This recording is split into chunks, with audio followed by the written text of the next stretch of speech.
Pascal. You are now rocking with that dude Pascal. We be going wild, Haitian in the building, so original. Got the haters catching feelings. Get your hands up to the ceiling and keep them held high, cause St. Louis is ready. Forget about it, goodbye. Hold on, we just saying hi. Five somebody, rise up. Weekdays, catch us live, somebody. Let's go. Good evening. Good morning and good afternoon, everybody. Welcome to the Pascal Show. Hope you guys all doing well out there. Hope the show finds you in good spirits, because another day above the dirt is always a blessing. Let's not forget that. Okay, we got some updates. We got some things we have got to get into, and there's been a lot of interesting things that have been going on revolving around this tragedy that's going on in central Texas right now. I got to be real. I'm confused because there's stories being thrown out here saying missing girls were found and you know, 2 missing girls were found, and then there's been other reports contradicting that and saying that is not true and all that. It's been absolutely weird. Don't know how to gather it all, but we're going to talk about a bunch of stuff. Okay, the toll has gone up considerably since the last time we met, since the last time we talked this morning. More and more information is still just flooding out. And then apparently they're saying that there could be another wave of water, another wall of water to be expected in the same area here very, very soon. So there's a lot that we need to talk about. There's a lot that we need to discuss and all that. So please make sure to do all these things for me first before we jump into everything. Hit that like button down below. Hit that reaction button if you're watching on other platforms. If you're watching on those other platforms like Facebook, X/Twitter, Instagram, TikTok, Rumble, Twitch, Kick, I'm on all of them. So make sure you hit that follow button, hit that like button, and all that. That'll be greatly appreciated. Don't forget to hit that subscribe button. Subscribe. Here on my main channel. Go to my second channel, The Pascal Show Clips. Make sure you're subscribed over there as well. That'd be greatly appreciated. Man, there's a lot that we need to talk about. There's so much news going on. There's things that are going on outside of the floods and all that. I'm trying to do everything I can to catch up and give you guys that information as soon as possible. Trust me, the next couple days are going to be absolutely crazy. But anyway, hit that like button down below. Hit that subscribe button. Hit that join button down below. Become a member. Check out my Patreon. Check out my locals. And, of course, check out PascalMerch.com. Okay? PascalMerch.com. Okay, guys. I am not going to be on for a super long show today, okay, or tonight. Given the fact that it's Sunday night, it is late. But I wanted to get on here. I told you guys that I'd be on here to give you some updates revolving around this situation in Central Texas. If you guys don't know about this, then I'm surprised. You must be sleeping under a rock. But they are now saying the toll has gone up to 82 people. And now they're saying 10 campers remain missing now. And again, like we've said before, a million times before, the numbers are subject to change because there were a lot of people in the area, a lot of people camping, a lot of people there to celebrate 4th of July, the festivities. A lot of people were in the area, and then they suddenly just get overwhelmed by this flood, by this flash flood, this freak of nature, literally flood that apparently could continue on. So this may not be over. Okay, just to be completely real. All right, we're going to get into that in just a second. Again, I appreciate all y'all too. Thank you so much for saying that you appreciate me being on here to give you guys this information. Of course, this is really, really tough. Obviously, this is tough news, but you know, not every conversation that we have is comical. Not every conversation that we have has room to throw jokes around. You know, sometimes it is just super serious, and this is a very devastating and heartbreaking situation. And my heart goes out to everybody that's down there right now. I hope everybody's finding their safety in a place that they can rest their heads, right? That they're finding shelter and they're finding food. That's the most important part right now, okay? So, of course, that is a big important part. But now we got some more unbelievable and also regrettable news to give you guys, which is now the toll of lost lives is now 82. 82 people have lost their lives. So we're going to get into this, okay? So families sifted through waterlogged debris Sunday and stepped inside empty cabins in Camp Mystic. And of course, we already know. If you guys don't know about this, this is the all-girls Christian camp that a bunch of girls were there for. About well over 750 kids were staying and spending time at this summer camp when this actual flood hit that area as well. And at the time, a few days ago, they said it was like some reports, excuse me, guys. I'm so sorry. Sorry about that, guys. Some reports are saying, 23 kids were missing, 23 girls were missing from this camp. But it's been raging. Some reports are saying 27. Some places are saying 23. So it's between 23 to 27 kids have been missing. Okay. But now I feel like that number is starting to dwindle down slowly, but surely. They are starting to find, it sounds like recover these girls. Because so far I haven't heard any good news about any of the camp girls from the camp actually being retrieved and being rescued. I've heard them being recovered and identified, but not actually rescued. And don't worry, we're going to get into the conversation because obviously there was a conversation, a piece of information about 2 girls being found in a very high tree. And now we're starting to hear that that's not entirely true, which I'm still trying to figure out what's going on here. Because of course we're in that place right now where we're all trying to grab onto some semblance of something, right? Some positivity, some good news, because it's been nothing but bad news after bad news after bad news. And apparently, like I said again, there might be another wave of rain, and they're calling it a wall of water is expected to be hitting the same area again, y'all. Almost like lightning striking in the same spot again. Yeah. So we're going to be talking about that here very, very shortly. Again, this is, Virginia, bad news bears indeed. Okay. Bad news bears indeed, y'all. So let's get into this. Yes, guys, I'm not kidding, Melissa. Yeah. Again, that this is not stopping. The water's just going to keep on rising, and it's just going to get more and more intense. It's insane. There's, of course, statements made by Trump that he did a few hours ago. We're going to take a look at that as well. There's a lot of things that have happened over the last several hours. Like I said, before it went up to the toll went up to about 60, if I'm correct, it was like 60 something. 60 something people lost their lives, and then it bumped up now. Okay, it was like 69 to 70, and then now it's bumped up to 82 as of late. Okay, which now they're saying 68 people, including 28 children, if I'm seeing this correctly. Okay, so this is all very, very bad news. So let's just get straight into this, okay? So rescuers maneuvering through challenging terrain, high waters, and snakes, including water moccasins, continued their desperate search for the missing, okay, including 10 girls and a counselor from the camp. So now instead of it being 27 or 23 to 27 girls, it is now, I'm sorry, guys. Now it is 10 girls that they're trying to find now, okay? So, and a counselor and a camp counselor from Camp Mystic, the all-girls Christian summer camp. Okay. They are still trying to find 10 girls and a counselor, which is just insane. It's just insane, guys.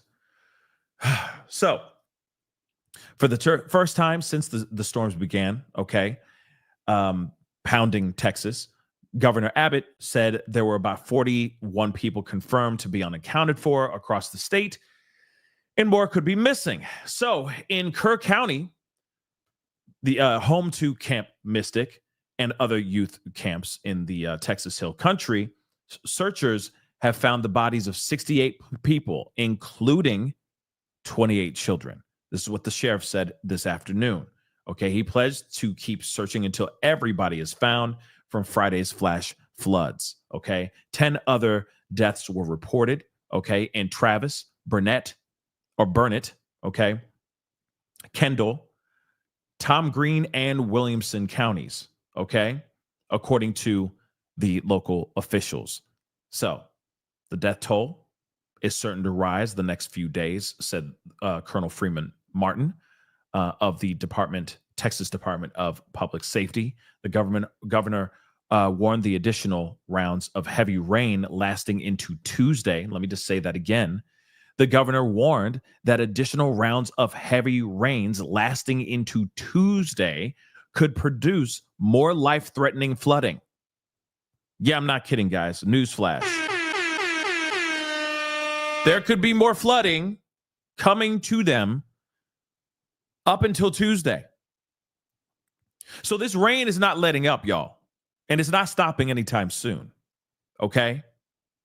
So they gotta get through tomorrow and maybe Tuesday. All right? And we talked about this earlier in this morning show. So it's still not stopping. They're not letting up this rain. Okay. So the governor said this at the news conference in Austin. Emergency alerts lit up mobile phones in Kerr County that warned of high confidence of river flooding. And a loudspeaker near Camp Mystic urged people to leave. Moments later, however, authorities on the scene said there was no risk. Now, we're now hearing, though, that it could, and that was a risk at that time. There's still a concern of there being more, right? More rain. Take a look at this. Wall of water. Okay. Wall of water threats hang over Texas as evacuees are told to get to higher ground. Okay. So it says flood ravaged parts of Texas are set to be pounded by an additional wall of water, officials have warned, as they announced a new wave of evacuations. So Nim Kidd, okay, chief of the Texas Division of Emergency Management, advised Kerr County to brace for more of the deadly rains, which have already claimed the lives of at least 80 people. We've now heard 82. Okay. They are unconfirmed at this point, reports of additional water coming in. And as the governor mentioned, there's rain still falling on the area. So we've got DPS aircraft that are flying up to try to find this wall of water right now. And the people in the reported area, again, unconfirmed, that are on our communication systems. So again, they're trying to confirm that this wave of water, this wall of water is coming. They want to make sure that this is all set up and ready to go so that they can act accordingly. Okay. But again, they're still trying to confirm it officially. But what's crazy is that they're expected another wave. As they say, a wall of water coming. Okay. Like I said, DPS aircraft, they're flying up to try to find this wall of water right now. Okay. And the people in the reported areas, again, it's still not fully confirmed, but they're still trying to be very cautious. Okay. They're trying to make everything be more efficient this time because clearly some things failed on Friday. Okay. Things failed on Friday, but they're expecting allegedly more rain. And they're literally saying a wall of water. Okay. Locals in Central Texas are being urged to scramble to higher ground following further flash flood warnings as a result of further rain falling on saturated ground. Among the deceased so far are at least 5 young girls aged between 8 and 9 whose summer camp in Hunt, Texas was swept away by floods in the early hours of July 4th. Rescue workers said at least 11 other campers are still missing. Now, obviously, this is a little bit old, right? Now we know that 10 campers right now are missing and one camp counselor, is still missing as we speak. Okay. So far, 40 adults and 28 children have died in Kerr County after the Guadalupe River rose more than 26 feet in just 45 minutes. 26 feet in 45 minutes, pounding local communities with flash flooding. It comes after Trump's administration made major cuts to federal funding, impacting agencies like FEMA, which led the response to natural disasters. And I know that's been a big conversation as of late, about the fact that there was major cuts in federal funding within the big beautiful bill, if I'm correct. Then right when the big beautiful bill gets signed, Central Texas gets just destroyed, right? And we have this mass tragedy. I say we just going to table that for now. Okay, we're going to table our opinions for right now, and we just got to see what's going to happen next, right? We just got to see what the people are going to do, how they're going to handle this, and how they're going to help the people down there, because this isn't even code red anymore. Okay, shoot, this code red happened a few days ago. Now it's beyond that. Now they got to figure something out as soon as possible, because it is bad. Okay, it is very, very bad. Now, here's the thing. I want to share this with you guys because, again, there was this report being flung around here like crazy. People have been emailing it to me, DMing me this ish, you know what I mean, online, wanting me to go, oh, yeah, these two girls were found. But now we're hearing that this particular video is not true. Okay? And I, like I said, the information is flinging around like crazy. Everybody wants to break the story. Everybody wants to put out the information. I'm a little confused here because, we got somebody who's going online and, doing a video sharing, saying, hey, 2 girls were found clinging to a tree, like several feet way up in the air, right? And they were found. Yay, right? But then there's reports of people saying that this is not true. So I'm going to play this video for y'all so you can see this for yourselves. But now even News Nation did a conversation about this, saying that this conversation and this information is not true. So I'm just playing it for you guys because I know that this is something y'all wanted to have me talk about and bring up. And I'm just going to be real. I am confused. Real talk. I am confused. I don't know if it's true. And I don't know if it's not. But like I said, we have news, other media that are going back, okay, and retracting what they talked about. And they're saying, I can't believe I believe this. I feel terrible about that. Don't worry. I'm going to play that video for you, too, as soon as we get done with this video. I'm only going to play a little bit of this, okay? But apparently, this is not real. This is not entirely accurate, which is strange. It's very strange. Like I said, so much information out here flinging left and right. It just makes you wonder what's true and what's not, right? But let's take a look at this video. All right, guys, I'll try and give you another little update here. It's 12:45. I'll walk through this as we're doing this, but we've been here about an hour and a half, I guess. So far, we've probably had 75 people show up, which is fantastic. I have some really exciting news that I'll share in a sec. I'll wait as people are loading in. But on the sad side, just here in the spot where we are, I just watched them pull a man's body out of the debris. That's the other thing, too. That is true. A lot of people are finding bodies. Okay, so bodies have been getting pulled out and found and all that, and it's all various ages and all that. It's bad. Like I said, it's 82 individuals have lost their lives so far. Okay, but yeah, like I said, let's continue, guys. Let's take a look at this. They're now working on a mother and a daughter that got trapped in a car, and there's a 4th person somewhere here. They have cadaver dogs that are going through and hitting on certain spots. But behind me here are obviously the paid workers, the ones we really need. But we've got state police, fire, EMS, and they work whenever a body is found or smelled. So we're not allowed to work in this area right now. all of the people that we've got here are working back behind me over there, and I'll walk y'all into there. But the cool thing, which I wanted to share, is we just got news that 2 girls were found 27 feet up in a tree alive. They've been holding on for over a day, and they found them 6 miles downriver.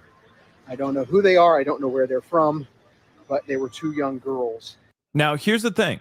With all due respect, this guy could be hearing something, okay? He could be hearing something and then just sharing that information, like heard it through the grapevine type of thing, and he's just sharing the information right now and of course, just riding with it. Maybe that's the case, right? I don't know. And maybe he's just like, well, here's a little bit, some semblance of good news, right? 2 girls were found. So we got something to hold on to. We got some good news to hold on to, right?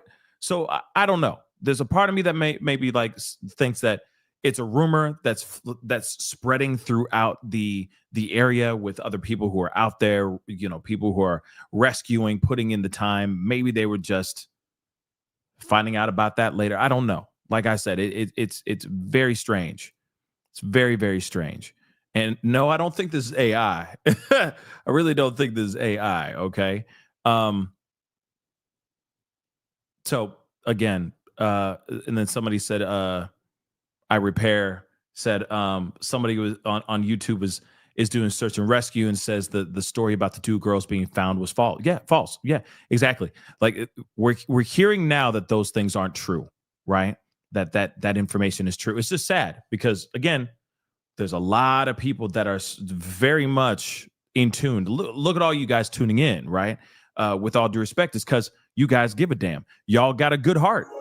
And that's a beautiful thing. You want to know what's going on, and you want to, you're praying, you're hoping for some good news, you're hoping for some semblance of hope. You're clinging onto some semblance of hope to hear something good, right? Some positive news. There has been some other positive news, though. Okay, there have been other, kids and family members and all that have been found and all that as well. But like I said, this is a devastating act of nature that if you got out of this alive, you are one lucky son of a gun.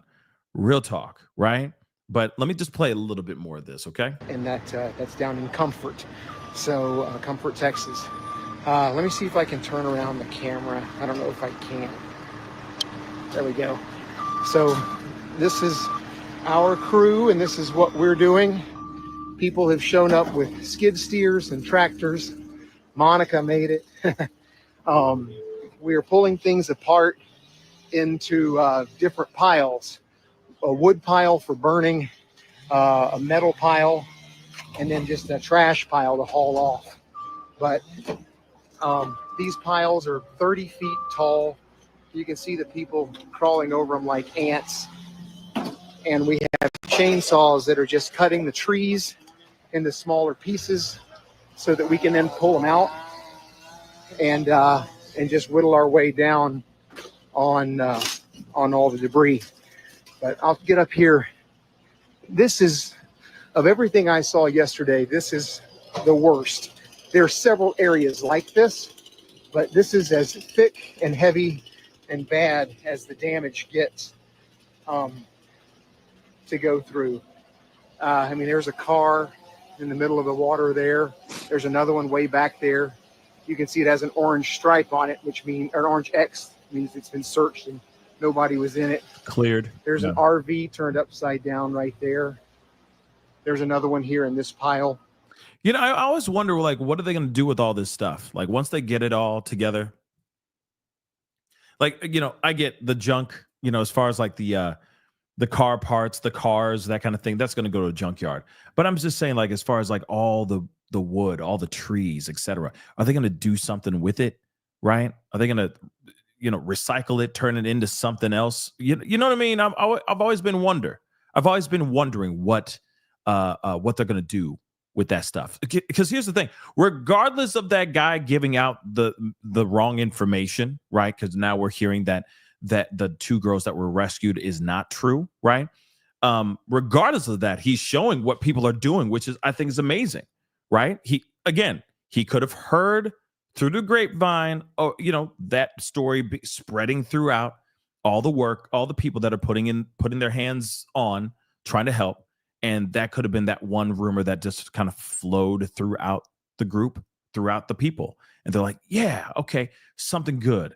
Good. 2 more girls were found alive. Man, thank you, baby Jesus. Let's continue. There's still hope. Let's keep pushing through, right? So I don't think he was just saying it to just throw out misinformation, to be dirty. You know what I mean? To just trying to do some nasty work on the heartstrings of America and, the people who are watching from all over the world. Nah, I think he was literally saying, hey, we got some great news and here's what happened. And we're out here and we're, this is keeping us going, right? This is fuel. This is great news that these 2 kids were found alive. Yeah, America. You know what I mean? That's just the vibe I got, right? As he continued showing people coming together and doing everything they can for this situation, right? And how quickly they're cleaning things up too. They're cleaning things up pretty damn fast, y'all. I'm gonna keep it real. But real quick, okay, let me get these super chats here really quick. So Bailey, thank you so much for the super sticker. I really do appreciate it. Thank you so very much. Allison, thank you so much. I appreciate it. I know Mystic is awful, but why isn't anyone talking about the array of people who are missing in unaided in tents and RVs? It was the fourth people. It was the fourth people. I think you're talking about the 4th of July people from all walks of life go there for concerts and festivities. You know what? Okay. And I said this in the last show, and I appreciate you saying this, but you are absolutely right. I mean, we're starting to hear slowly but surely a trickle of stories and a trickle of information about people who risk their lives to save their kids, or certain people doing things to try to save other individuals, putting their life on the line, or losing their own life to save families or kids that they didn't even know. Those stories are coming out, but you're not hearing a lot of. You're hearing still like a smattering of people say, I'm looking for this loved one, I'm looking for that loved one, but I have yet to hear really a whole bunch of people saying, or or a news article basically saying, hey, we're looking for these people, right? Here are all the family members that are missing right now, including the Camp Mystic girls, right? Real talk. You ain't wrong. What about all the other people that were in those RVs, those tents, all the people that were there for 4th of July? It spans out even beyond the 4th of July people that were there to just go and celebrate. The people who just live in the area, and people who live in the area too, that are missing right now too. What about them, right? What about all those people? Exactly. It's not just the Camp Mystic girls. It's everybody, including them as well, right? So, we'll see. We'll see. We'll see what happens here. Let me just play a little bit more here. But this is dope, though. The fact that they're putting this together so quickly, I think, is dope. The smell is just awful, which makes us fear that there are more bodies somewhere near, but they're just trying to get them. We've got Sarah here that showed up, ER doctor and friend, who is about to be running her chainsaw, and I'm glad to have her. I told her to just stick behind me. I get nervous holding the chainsaw. Glad to have an ER doc around. But anyway, this is a little creek. There's a bridge here, little creek that feeds into the Guadalupe River, which is right here. But I've just walked across the one family that we're helping, their property. And as soon as I cross the creek here, I've entered onto the neighbor's property, which we're also helping. These are more of our guys that have all shown up from our ask. And you can see a bunch of state police there, which means they are also working on another body. So that will be 5 bodies just in the last That's terrible. 2 and 3 hours that we have helped dig through. But anyway, I mean, again, it takes a lot. It takes a lot of guts to do what these men and women are doing right now, because and it literally takes a strong stomach. I'm going to be real, a strong stomach and serious nerve, because not everybody can just handle seeing bodies like that. I mean, I commend all the men and women that are putting their hands together to do this, because you got to be some brave souls to do this, right? This is crazy. And again, like I said, this may not be the end of it. There may be more tomorrow, or even going in from tonight, going in tomorrow, going into Tuesday, guys. They're expecting a wall of water, as they said. A wall of water is supposed to be coming through. Okay. And that everything should end Tuesday. But they don't even know that they don't have it fully confirmed yet. I hope to God that this rain, this wall of water that they're talking about, moves into the ocean. You know what I mean? Just takes a hard left turn and goes straight into the ocean. Leave this area alone. Leave Texas. In fact, leave all of America alone for a little bit. You know what I'm saying? We're good on the rain. We're good on the rain. Anyway, we're doing good things. We're doing good work, but it sure is tough to see and watch. Yeah. Okay. So I'm going to continue on, because obviously you're seeing this area. They're doing some good things over here. Real talk, and I commend them for doing what they're doing. I think it's really, really amazing. But like I said, the information in that particular video about the two girls apparently is not correct. We're going over to News Nation, where they talk about this as well. Let's rock and roll. Okay, I want to bring in now independent journalist Luis Emestoy. He is in Kerr County right now and owns the Kerr County lead, keeping those in Kerr County informed. Thank you so much for joining us. I want to ask you, how are you doing? Where are you live from? Are you hearing anything new about these new flash flood warnings? I'm in Kerrville. I'm at the lovely Pint and Plow Brewing Company here in downtown Kerrville, where I do my morning webcast. First off, I got to say this. You ask how I'm doing. I'm kind of sick right now, to tell you the truth. We had a story earlier in the day that, I fell for it, I guess. We had the sourcing on it. I felt comfortable about it. And you've been in these situations before where, our officials can only give us so much, and you feel good about your sourcing on this, and it turns out to not be true. And this story that we had of two little girls that were somehow miraculously found in a tree 30 feet up is not true, unfortunately. And what makes this particularly sad for me and for the community is that we only did this when we had so many people reaching out to us saying, "Oh my gosh, Luis, this has happened. This is incredible. This is one of those miracle stories." And I don't know what I'm more sick about. I don't know if I'm more sick that I published the story in the first place, or that somebody in our community led us down that way and crushed so many people, who were hoping for a really good story, because we've had nothing but bad news for the last, 3 days now. I truly think that things like this can happen, especially when you have so many things going on all at the same time. You have so much bad things going on. A rumor could spark off. Again, it happens to the best, where you just get a source, and that source might not be completely correct. Or here's a rumor from another rumor from another person. I mean, those things do happen, right? It does happen. It is crappy that this happened. It's frustrating, but at the same time, you get back on and you try to, correct that issue as quickly as possible. In some ways too. And then on the flip side of this, we got to, we were in the press conference. We got to update that there was a wall of water coming on the North Fork of the Guadalupe River, and that turned out to not necessarily be the case either. I think I've heard 4 or 5 crazy stories in the last hour and a half or 2 hours that I'm like, what's happening here?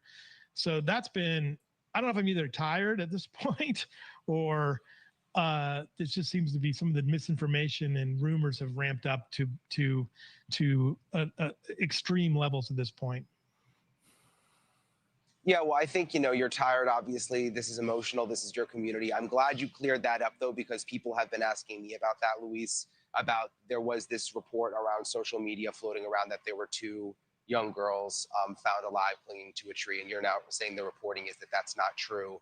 And I think people are just so desperate for something to cling on to in this area with everything, with all the devastation, and people wanted some good news. And sadly, that's just not the case. And even just the last hour driving around the river here, I've seen cadaver dogs out. I've seen search teams clearly looking for, human remains at this point. And of course, miracles can happen. But it seems like, Luis, we're entering that phase now where they're likely focusing on finding people that didn't make it. Right. And I think Judge Rob Kelly kind of said it yesterday best. He kind of said that's we're in recovery mode. And I think there is a certain truth to this. And I think, when I heard the story about these little girls, I was like, oh, how many times we've heard some miraculous story of somebody holding on. And Greg Abbott said it yesterday. We pray for these things that someone can hold on a little bit. So, I think we all kind of believe that for a minute. We lost everything. Is we have to be real. And in my gut, I should have, listened to my gut and rather than my heart, I guess, at that point. And my gut said, nobody can survive, a 6-mile trip down this river, going over 4 or 5 dams, going over a bridge with all the debris. And you've seen the debris fields here. That's the hard part. You guys had a really great video earlier at the 5 o'clock show where it just showed the intensity of the recovery efforts, where you got to dig and dig and dig and dig because there are mounds of dirt and debris and big trees and gunk all up and down this river. And it's really hard to see. I don't think you've been here before to see what this place looked like. We were getting ready to do a big feature story on the beauty and the wildness of the Guadalupe River. And it's completely changed now. It's a completely different looking place today. Thank you for watching. Subscribe below and download. It is. What we're seeing here is absolutely. It's scorched earth at this point, right? It is scorched earth. So hopefully we'll see something new here soon. But let me grab this here real quick. Just pulling up another video for you guys. Yeah, just all kinds of craziness going on, y'all.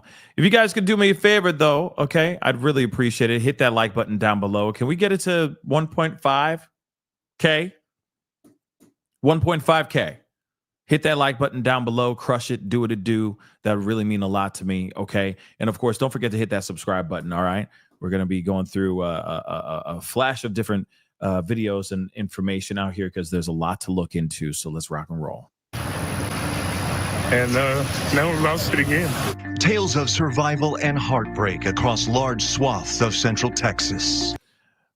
Again, there's going to be a lot of people. We're going to be seeing a lot of this happening a lot. Families who are trying to clear out some of these cabins over my other shoulder. Fox 4 reports from inside the calamity, getting our own look today at Camp Mystic's devastation, where dozens of children were swept away, including some from North Texas. It's not going to take. Hey, real quick, I am kind of curious when they're going to show other people, right? Because there's a bunch of people that are missing right now. A bunch. Where they at? You know what I mean? Where are those photos? Where their photos? Don't get me wrong.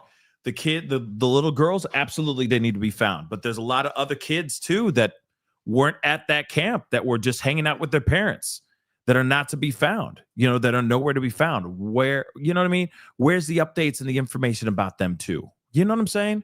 Respectfully, it all deserves light under the sun, right? It all needs a moment to shine. There's a little Mike and a little Susan out there that hasn't even been mentioned yet. You see what I'm saying? So just so you know, it's 82 right now. It's 82 people have lost that are gone. 82. The same amount of rain that caused this damage to make the current water levels rise up, right? Because the ground is already saturated. Now, with even more rain falling across the waterlogged region, new fears in new communities as water levels rise once again. Okay, I'm going to skip ahead. Sorry, guys. Storms made the recovery efforts more difficult. Rainfall triggered a new flash flood warning. People in Hunt told to get to higher ground. DPS troopers working to communicate on where to evacuate. That panic was felt again with a potential surge of water. Here in Hunt, you also have homes that were completely washed away. All that's left of this one is the foundation. Another priority today, we had power crews here in Hunt working on these power lines like this one. Broke in half, but also next to it, hanging on a tree, the American flag. I've chased a lot of hurricanes and tornadoes, and I have never, not once in my career, seen anything like this. It is, this is horrific. Tyrell Beach, a contract lineman out of Granbury and also a father, taking the devastation personally. When you see debris and clothing and shoes and stuff, and then you think, you know, that could have been one of their clothing or a tent or a sleeping bag. And yeah, I couldn't tell you how many times I drove up and down this line, bawling my eyes out. So I got those last kids out this morning on buses, and parents came and got them out. With multiple camps in Hunt, Assistant Fire Chief Kirk Griffin says the reunifications were still taking place Sunday. Another challenge for his firefighters, clearing the roads and bridges. The drive into Hunt shows the river's downstream violent path. But in the devastation, a sign of hope. The Hunt store changed its sign to now read Hunt Strong. Griffin seeing that help firsthand from across the state. It is very supportive. So anyway. Following that weather evacuation that we had this afternoon and also possibly some fatigue, Casey, it is eerily quiet this evening in Hunt. On top of the storms, I mentioned at the top of this newscast the challenging terrain that these first responders are going through. We saw it firsthand as we were driving into Hunt, but those first responders vowed that they will not quit. Yeah, Casey? it's just an arduous task, and our hats go off to all of the first responders and the volunteers who are tirelessly working. Fox 4's Peyton Yeager and photojournalist John Gannan. Hours after that catastrophic flooding rolled in. The park right now is closed to foot traffic, but there are plenty of people walking inside on foot, as were we for quite some time today. Not a whole lot of words were being said by people as they're just looking around and taking it all in, but the looks on their faces says more than you need to know. It's impossible to miss the catastrophic ravage in Kerrville Sunday evening after a once-in-a-lifetime flood overnight Friday. 26 feet in 45 minutes is what they're saying. Julia Hatfield and her husband living in an RV since April. An RV washed away from the Kerrville park they were staying at. We found our RV, the bottom of it yesterday, and it gave us a lot of closure, but really the focus now is to help people find their loved ones and to help clean up. Everybody lost everything. Some more than that. A family of 5 swept away at Blue Oak RV Park. The rescue team tried so hard to save them, so hard, and they couldn't get to them, and they got. That's crazy that it was a rescue team that was there, and the rescue team did everything they could and still couldn't save that family of 5. That just gone. Just gone, swept away.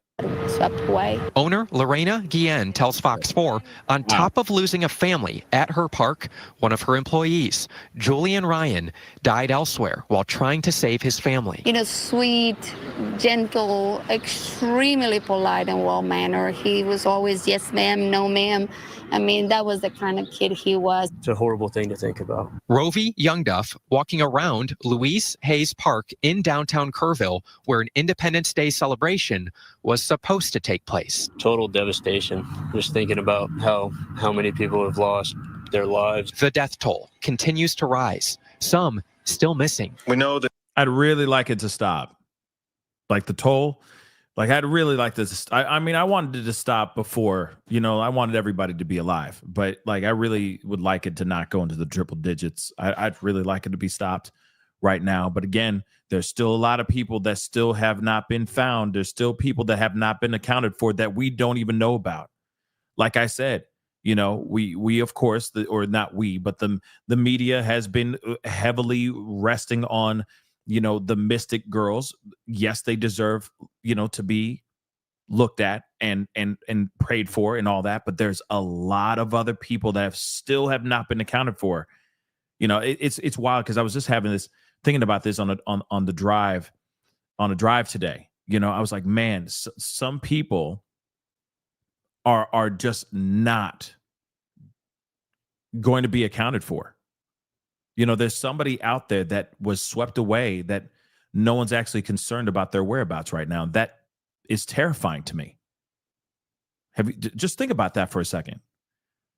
And I'm not sitting here saying that they need to be in the news. In fact, they don't need to be in the news. They don't need to be on live streams and on podcasts or anything like that. But I'm just saying, imagine those people that are not even being accounted for at all. That's scary. And those people will just be, again, there are bodies right now that they found. Some are unidentified right now. Imagine some of those unidentified people that are out there right now, and they will not be accounted for. It's sad. Parents and families, they want information. They want closure. And we want them to know that we are working as swiftly as possible to get them accurate information. Hatfield's husband woke up to get them to safety. We started to hear screaming, I guess around 4:30, 4:35. Now she's sticking around to assist cleanup efforts, believing she's one of the fortunate ones. I think a lot of people are confused as to why no one saw it coming, but no one saw it coming. We have seen people inside of this park coming from out of town, coming from the Dallas region, coming from San Antonio, but it's important to point out that state officials are actually warning against that, boldly saying if you're not from here, don't come here. They don't want any added stress. They just want to give room for their first responders to work and for this cleanup to happen. So that is a message from state officials, and they are warning that within the next 24 to 48 hours, conditions can worsen because, as we have been talking about, there's more rain in the forecast. Casey? David, it doesn't matter how many times we see the pictures and we see the images, it's difficult to get your mind around. It definitely is. I do have something I want to share with y'all. Thanks, T, for sending this to me. I think this is pretty dope. Because of course there are heroes that are not actually being mentioned at all, and we do need to shed some light on the positive and on some good things that are actually going on. There is a New Jersey man being called an American hero after allegedly saving 165 lives from the Texas flooding disaster. So again, huge shout out to this man, Scott Ruskin. Scott Ruskin. Okay. This guy right here, Scott Ruskin, has been going out there and saving people, right? So again, a New Jersey native also being called an American hero for saving nearly 200 people out of the floodwaters in Texas. We already know about the toll has gone up to 82 people so far. God forbid it may be rising here. I don't like to think that, but there's a possibility of that. Officials reported that more than 850 people were rescued within the first 36 hours, but many remain missing on Sunday, including 10 girls from Camp Mystic, which we already know about that as well. So the U.S. Coast Guard rescue swimmer and petty officer Scott Ruskin directly saved an astonishing 165 people in the devastating flooding. Okay. So first off, just fire. I think that's incredible that this guy is doing what he's doing. And this is the thing. We need to see this more often too, right? Spreading the word about the positivity and the things that people are doing, right?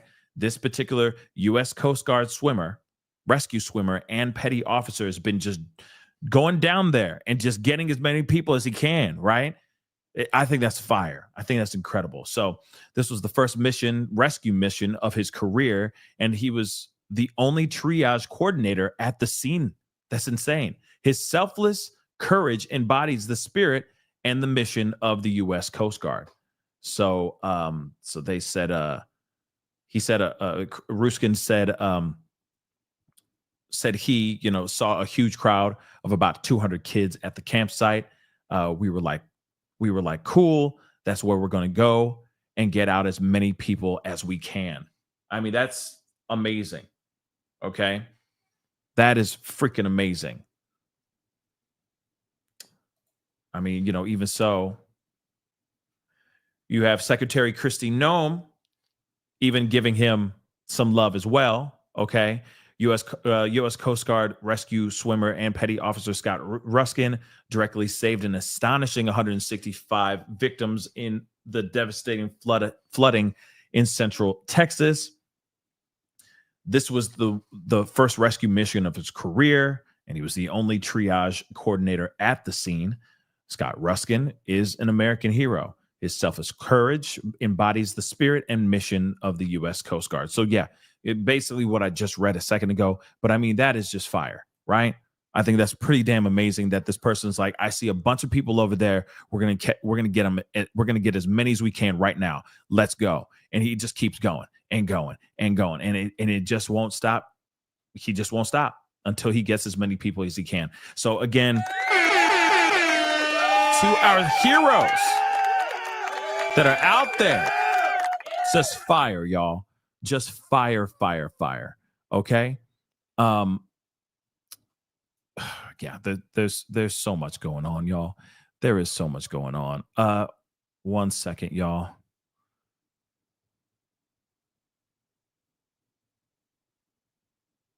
Hold on. Oh, that's what I was gonna do.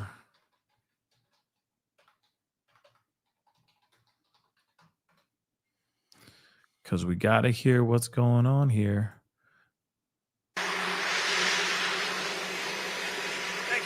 We've been in touch with This is 5 Governor hours ago, Abbott, y'all.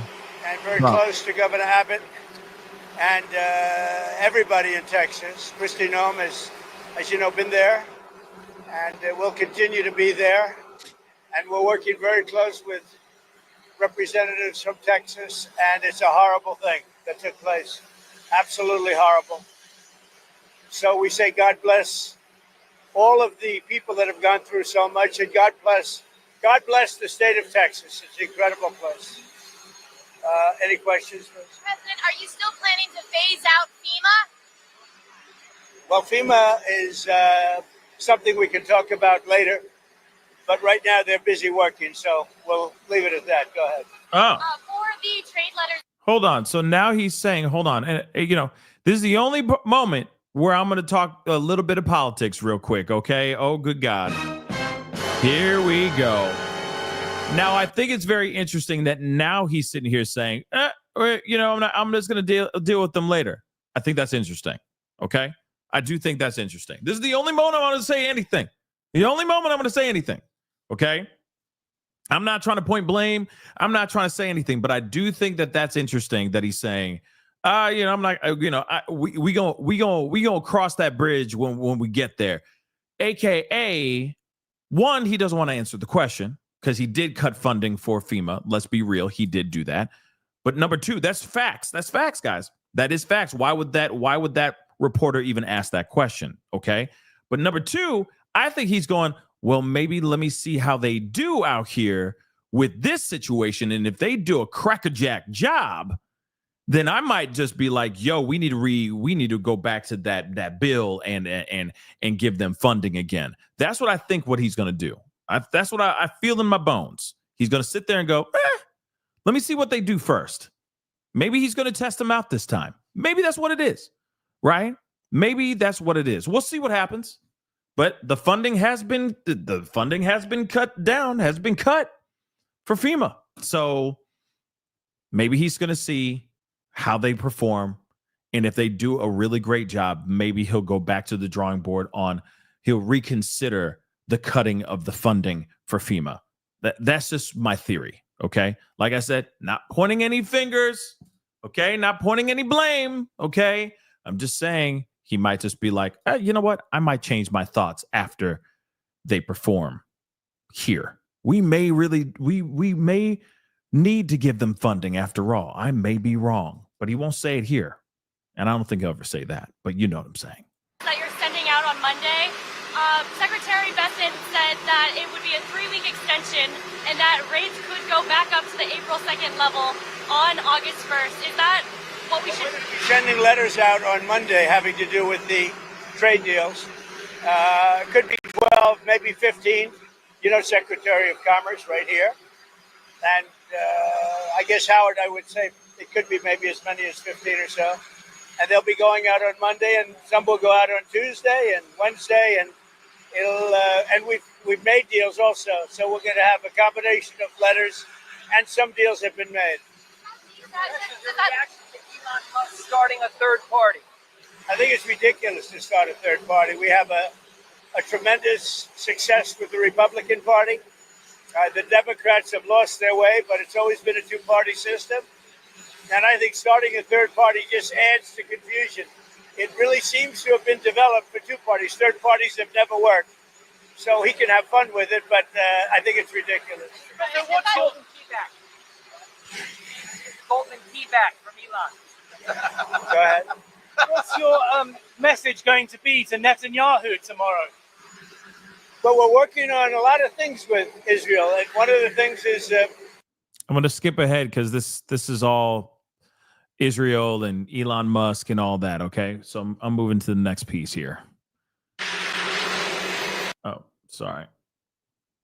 I mean, if you really think about it, it is a once in a century type of situation. Let's be real, right? This is pretty insane. What we're seeing going on in Texas right now. This is wild. And it ain't done yet, which is just even more terrifying if you really think about it.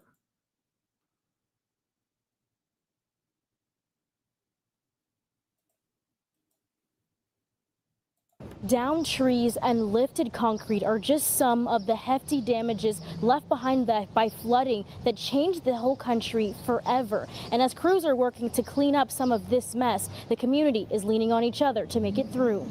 Pain and sorrow and death does not have the last word, but goodness, truth, love, care, hope never dies. Archbishop Gustavo Garcia Siller visiting the Notre Dame Catholic Church this morning, offering words of comfort. They may find strength and healing through Christ. The death toll. As of 9 a.m. this morning, we've recorded 59 deceased in Kerr County. Climbing with each report. As of 1:30, we have recorded 68 deceased in Kerr County. Among those who are deceased, we have 40 adults and 28 children. City Manager Dalton Rice committing full effort to families in waiting. Our entire focus at this time is on the search and reunification efforts for those remained unaccounted for. Kerrville Mayor Joe Herring reminding the community to band together through one of the toughest times in its history. There is a hashtag. It's hashtag Kerr United. That's what we are. We're united to help those who are grieving, to find those who are lost. In Kerrville, I'm Destiny Fuller reporting. Well, right now, relatively quiet in our area, but I am... An hour ago, and she said, the petition started by Nicole Wilson is on change.org. She told me, I spoke with her less than an hour ago. We were on the phone less than an hour ago. And she said, I've just been doing interviews all day since I've started this, but she wants this program to start in Kerr County. She says with the resources the state and federal government and the local municipalities are putting into search and rescue and recovery efforts combined with what they're going to end up spending infrastructure repairs. The cost of installing sirens, similar to tornado sirens that we have in other parts of the country, is less. It's going to cost less to install these. Flash flooding, as we've said in the last few days, it hits and it happens very fast. But a minute or two, she says, could make all the difference. Let me just say this. The fact that there is a petition right now to put together a siren system in Kerr County is just insane to me. Yes, I mean, if they got to do that, then do it. Please do. Thank God they're doing it now. But it is pretty crazy that there isn't an early warning siren system at all. And so they're asking to have one put up. Like that's just insane. Okay. And again, I know we talked about this yesterday, I think, or yesterday morning or something like that. We talked about how some people would be like, well, you know, some officials might be like, oh, we don't want pandemonium in the streets. We don't want the you know, heavy congestion in the streets, you know, these roads being blocked off because everyone's trying to leave town and all that. But at the same time, you should at least give people that option, you know, at least the opportunity to pack up or to get into their car and get the hell out of there and seek higher ground at least as quickly as possible. Right? It doesn't make any sense to be like, you know, we can't tell them anything because we don't want to deal with any pandemonium in the streets. At least give them that option. That's their human right, to have the option to stay or to go, right? So again, you know, this is insane that there's a petition, that they're trying to put a petition, or they're putting a petition so that they can put together a siren system in the area, which it should already exist, y'all. Forget phones. Forget the phones, y'all. Just for 1 second. Forget the phones. I get it. Like, you know, get that alert on your phone. It's very helpful when it works. But at the same time, there's a lot of people that just, you know, a lot of people just don't have that. You know, some people just have bad reception or don't use their phones very often, blah, blah, blah. And what about these kids? Okay. Some of these kids, not every kid has a phone in their pocket. I know nowadays, I mean, the kids are getting younger and younger with these phones, which is absolutely insane to me. But at the same time, not every kid has a phone or an iPad. You know, some parents try to keep their kids as far away from screens as possible so that they can actually live their lives. Like go ride a book, ride a bike or read a book or climb a tree, right? So, you know, it is pretty insane that it just didn't go off. That's just crazy, right? Was when I think about it didn't happen. You know what I mean? That it didn't happen, and that they're putting together a petition just so they can have a warning system put up. That is insane. And it doesn't matter if it was 3 a.m. or 4 a.m. It doesn't matter. The sirens should be there so that they can use them at any time of day. It doesn't matter if it's 4 o'clock, 3 o'clock, 7 o'clock, 9 o'clock, 12 o'clock. It don't matter. People need to know what's going on. If there's an emergency, there's an emergency. So let those sirens go off, baby. Period. But a minute or two, she says, could make all the difference. Was when I think about those girls at Camp Mystic and then other families along the river, those 5 minutes could have given them time to get to higher ground. And even if they lost everything, they wouldn't have lost themselves. Just saying, it doesn't matter. You know, every minute counts when something that catastrophic is happening, right? I'd rather get that a warning sign 5 minutes beforehand than not at all. I'm sorry, y'all. Like some of y'all like, it was 4 a.m. Stop it. People will wake up. What was that? Trust. Baby, we got to go. We got to go. We got to go. Something's up. We got to go. You know what I mean? At least that, right? So, nah. I don't give a damn about the time, baby. Let those sirens go. And not having that 5 to 10 minutes, I think, is just completely unreasonable and incredibly disappointing.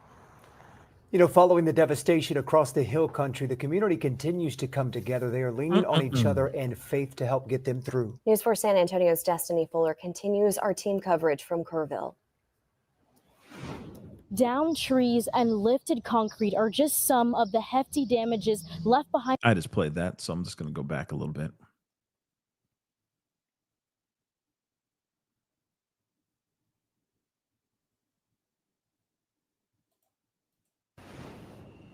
I'm in a public park here in Ingram, about 200 feet away from the Guadalupe River, and I can still hear the current rushing. And throughout the day, I've been walking through the town, and I've also been smelling some just not very good smells, which I can only assume is rotting vegetation. And one person that I spoke to who lives near the park said that the water came at least up to these posts that you see behind me. It's been 2 days since flooding hit Ingram, but military helicopters still fly overhead. Kevin Hancock lives near the Guadalupe and says he's been seeing them all day. Well, that one is my second time seeing.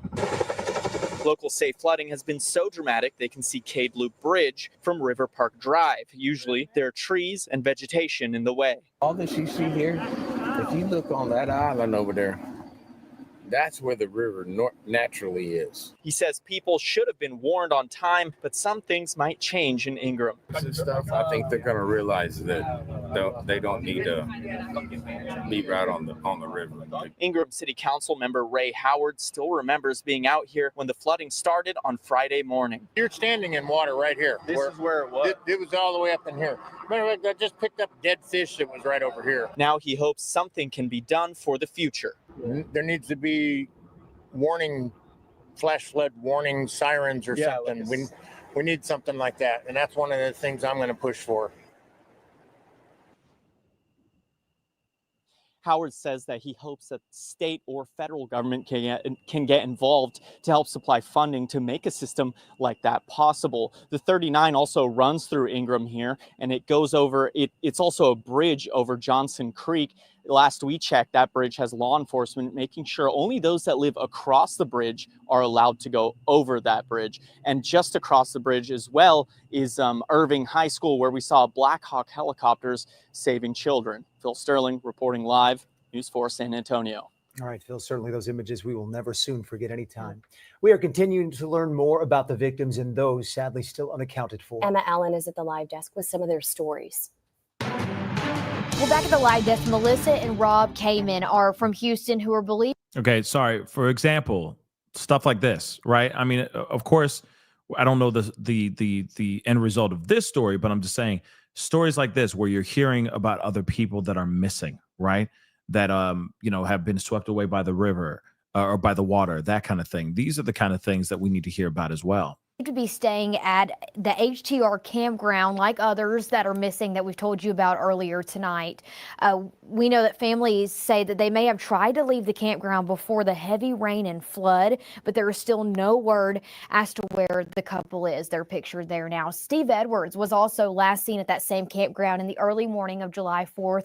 His daughter Allison saying he is the best father, son, friend, and dog dad who never met a stranger. He would give you the shirt off of his back. He's a fighter, and I know we are going to get answers and find him. We know 10 children and one counselor remain missing from Camp Mystic, and 41 people are known to be missing across the entire state. That is the latest from the live desk. All right, Emma, thank you for that update. While we continue to hope and pray that rescue crews will find more survivors, sadly, we are bracing for the death toll to climb. It has every time we've gotten updates. And earlier today, we heard from Department of Public Safety Director Freeman Martin, who says they're working 24 hours a day, 7 days a week. That is the plan to find everyone. Of course, we're a lot more productive during the day, but we search at night, and we're seeing some really good results, which is good. But the bad news is you will see the death toll rise. Tonight, we are also hearing stories of survival and heroism, accounts of what it was like to survive this deadly flash flood. And now we hear from another. We brought you live reports from the Blue Oaks RV Park in Kerrville. It's right on the Guadalupe River. Everything on the campground was wiped away. We have an incredible interview. The owner, Lorena Guillen, was on top of the weather that night, but then everything changed. By 2:30, I checked the water levels. I went all the way to the edge of the river. Now we've seen this woman talk before, but I'm going to play just a little bit because we've heard this before. But I just want to play it really quick. And it was fine. It was perfectly fine. And called the sheriff's department. I asked them. They had no information, and I went to bed. And at 3:30, the lights of the rescue team awoke me. You could see the lights of vehicles getting washed off from upriver, and you can hear honking. You couldn't see anything, but you can hear honking and you can hear the screaming. The cabins next door keep smashing against our trees. You can see the scarring of the trees, and that's where they were hitting. That's how high they were getting flushed. Everything was gone. Every single RV and vehicle, it was gone. Got washed away. I had 28 up here, and I had 5 on the island, and everything is lost. Everything's gone. It's about half a mile now down the river. There is a wall of about 30 to 40 vehicles all smashed together, and nobody's been able to get to that, but there's a lot in there, and it was just very horrific night. You heard her timeline there. I checked at 2:30. At 3:30, I was hearing screaming. She said they had 20 minutes and they were knocking on doors to get everybody out. The RVs were already flooding. People were running out of their RVs with no clothes or shoes on. They grabbed their pets, their belongings. They got to their cars, except a family of 5 in an RV by the river. She was talking about how much they were enjoying themselves during the day, saying the day was beautiful. But in the middle of the night, they were stuck. The waters had come up. They couldn't get out. And one of the residents was trying to help. He was trying to get to the family and all the way to water, all the way to his waist, and debris hitting him. And he was yelling, "Please throw me your baby." And they couldn't. And they got swept away. And we all saw it and we all heard them. And at one point, the manager next door, she came on running here, said, "We need help too," because they didn't know, and they lost a lot of people. I mean, they had so many missing people at that point, like close to 40 people missing just there, and us 5. That's 45 people in a matter of 1 hour. So it's just incredible. I mean, the force of that water was so insane. Nobody could get into it. Lorena says, so in the last couple days, she's had people show up. 60 to 80 volunteers have helped her clean up her property, but she doesn't know what to do now. There's a restaurant on the site. She has employees that have to work. They survive on tips. And like she and her husband, they live day to day. And she says no one beside her neighbors have come to visit or offer her any help or resources. Yes, I understand the National Guard is rescuing And what I've talked about before, I mean, I think it's also really important to remember that there's a lot of people live day to day. Everybody just gets by, right? I mean, I feel like that's just the American way now, right? I really do feel like that's just how we live as people. We just all are just trying to get by. We're all just trying to make $1 out of 15 cents. We're all just trying to live our lives, right? And be happy, keep people happy, keep our loved ones safe and well fed. And so there's a lot of people that are in this situation. If you really think about it, a lot of them are, what are they going to do about jobs, work? They still got power. They still got bills to pay to a certain extent, and then, of course, there's a lot of people that have lost their jobs as well because their jobs are demolished, absolutely destroyed, in this situation too. So these people, it's going to be a lot of people that are going to be needing some serious help and some serious aid for sure. TLC for sure as well. Let me get some of these super chats and members chats here really quick. So Miracle, thank you so much for being a member for 28 months. I appreciate it. Thank you for covering Pascal. This is gut wrenching. Absolutely. It is. Lady for Justice, thank you so much for the for being a member for the past month. I appreciate it. Thanks for covering. Of course. Miracle, thank you so much for the super sticker. I really do appreciate it. Mimi, appreciate it. Thank you so much for being a member for the past 34 months. That's amazing. Thank you. Okay. So I have to say, President Karen-ish. Woo, diabolical. I'll just leave that opinion out there for you guys to consume. Okay. But let me get these other super chats. And thank you so much. When having a bad day / hard times, I always have to stop myself and be thankful for all the good in my life because others are going through worse. Be thankful. You know what? You're right.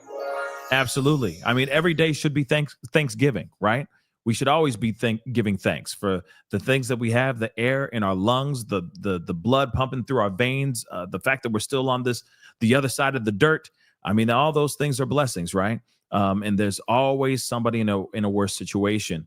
And in situations like this, you try at least to do as best as you can to help, right? To contribute if you can, even if it's $1, it's still something. Somebody will really appreciate that $1, especially if everyone's contributing $1, right? Then it adds up, little goes a very, very long way, especially when everybody's doing it together. Valley Girl, thank you so much for the super chat. I appreciate it. The city council is supposed to keep communities safe, regardless if taxpayers didn't want to pay for it. You know what? I agree 110%. That it's their job. Keep their people safe. Absolutely. Mimi, thank you so much for the super sticker. Again, thank you so much. And Miss Liz, thank you so much. I appreciate the love. Appreciate it. How in 2025 does Texas have the alert system of 1925? You know what? That's what I'd like to know too.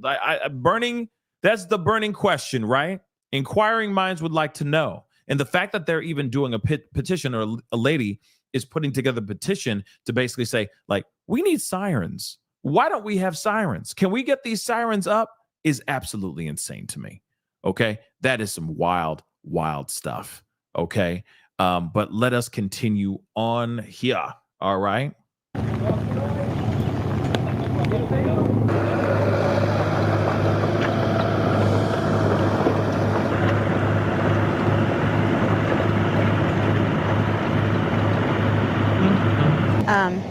Next day, we know this family, the couple, were missing in their 70s, and waited for the road to clear. On the 5th, we came and we searched about 10 miles. We found 2 bodies, a little girl and a little boy, and then we finally came up here and we found the dad that we were looking for. And today we came back because we haven't found the wife. We believe she's still here in the area. And so we had a great group of people show up, about 40 to 50 volunteers, just looking through rummage and digging up as much as we can.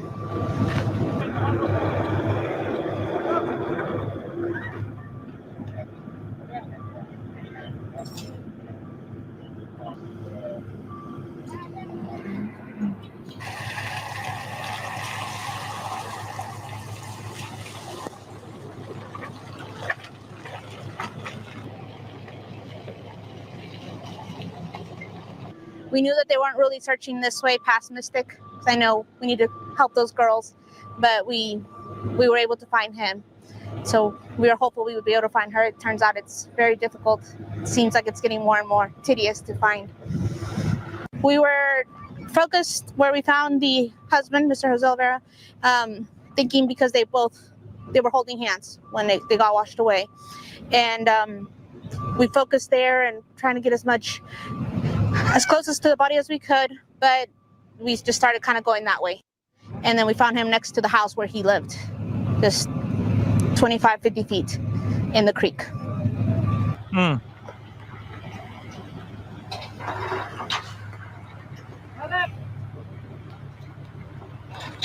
It's just been so sad because you first see the post and it's about 30 people that are missing, and then it's like people are missing and we don't even know, and then all of a sudden they're found, and families and kids, and it's like never ending. You scroll through Facebook and the count is going up, and I don't know, and we're just hoping people can find their loved ones so they can, have some rest and relief, because it's the unknown is what's killing people. No. It really is, that's the part everybody, It's the waiting, it's the anticipation. It's the worry, that's really getting everybody for sure. And then of course, it's not even just the worry of what's going to happen, or like what's going to happen to these people that are missing. Will they be found? Will they still be alive, etc.? It's also the other part of like, what are we going to do about our livelihood in the meantime? Because it's not like they can just build a house in a day, right? There's a lot of rebuilding that needs to be done. And then, of course, those people need to find a place to live, find a place to stay, access to food, water, clothing as well. Let's not forget about clothing, y'all. They can only wear muddy, swampy clothes for so long, right? So again, it's bad, y'all. It's bad. Lori, I appreciate the super sticker. I appreciate it. Thank you so very much. Yeah, it's all terrifying stuff. You hope that maybe there will be some sort of new, like a big piece of information, right? Some big news. That's what I'm actually hoping for, something like that. Some big news to happen, right? Big good news. I mean, not big news in a devastating way, but big news in a good way, right? We're all hoping and grabbing onto, trying to hope for some semblance of good news. But right now, not so much right now, and then again, like I said, they may be getting hit with another wave of water, which is insane. They could be the flood, the waters could rise even more. This could cause more flash floodings, etc. I mean, it just doesn't stop. It's insane. Let's continue on, though. The search for people swept away by the sudden and ferocious flash floods in Texas has reached its third day. The young girls staying in the summer camp would have been sleeping in cabins situated in a low-lying area just 200 meters from the Guadalupe River before more than a foot of rain fell in a couple of hours. Hold on. Let me just pause this really quick. Tazia just said Pascal's not raining here. I mean, they said that it's going to start raining again, and they haven't really fully confirmed it yet. I just read it from an article. Literally, they said it hasn't been fully confirmed, but they believe that there's going to be another wall of water coming that way, that same area again, and that this rain that's allegedly supposed to be going there won't let up until Tuesday, y'all. So again, we'll see what happens, right? We will definitely see what happens. Somebody just said, yes, forecast is rain. Thank you, Mel P. Thank you. Dagnabbit. Okay, I'm reading from these articles too, just from like everybody else, all right? Forecast is still raining. They're saying a wall of rain. Now, it could literally be nothing, okay? Those days where they're like, oh, get ready for the snow apocalypse if you live in areas that snow, right? Or even get remotely a decent amount of snow. And then the day of, there is no rain, there is no snow. That could very well be what happens, where the forecast changes. And I hope it does, because again, they don't need more rain. It's done. They don't need more flash flooding. They don't need any more stuff. Real talk. It's done. It's a wrap. Stick a fork in it. Central Texas is done, y'all. It's done. So I'm hoping that this rain is not real, and it doesn't stop. And it does stop. Sorry. That it does stop. Let's continue. The river burst its banks in the early hours of Friday morning. The death toll continues to rise, with at least 68 now confirmed to have died. 21 of those were children. And as the frantic search and rescue continues, many people are beginning to question why the authorities were so unprepared. Ria Chatterjee reports. Oh boy, here we go. This is where it gets diabolical. When people start asking what's up with these elected officials and why haven't they done, why was there not enough heads up? Why wasn't anything happening? So on and so forth. This is the same thing that we heard about with when the tornado went blazing through St. Louis, okay, in North City, St. Louis. They're sitting there going, why wasn't there enough of a heads up? Heads definitely rolled when that happened. And the mayor of St. Louis definitely took the L for that. But at the same time, it shouldn't have happened, right? And now we got this going on. which is interesting. Then also, real quick, I also heard about this woman saying crazy stuff. I don't know if I'm going to talk about it tonight. I might bring it up tomorrow. But this other lady, a former former Houston mayoral appointee, apparently just went off on the Camp Mystic girls because of the color of their skin, which makes no bloody sense at all. But people just be dumb, y'all. People dumb. What the helicopter captures from afar, thousands faced up close. The force of the water ripped metal from bridges, so you can imagine its impact on people. Many were winched to safety, no doubt in shock, wondering if this was really happening to them.